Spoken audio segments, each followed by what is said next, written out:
Bumili nga pala ako ng pipino at pinili ko yung slim. Dahil gagawa ako ngayon ng cucumber pickles or pipinong buro. Ito, pinutol-putol ko, nilagay ko sa Tupperware, garapon na malinis. Kahit plastic, pwede. Basta malinis, hugasan mo ng mainit na tubig. And then, pwede mo nang lagyan. Ito nga pala yung aking solution.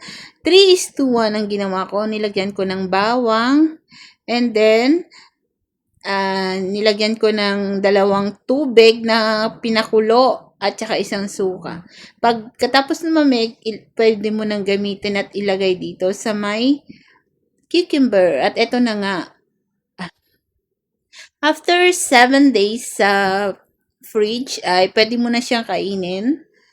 And then, titikman ko na nga siya. The best. Alam mo bang lasa niya ay magkahalo ang asim, tamis, at saka yung bawang. Alright.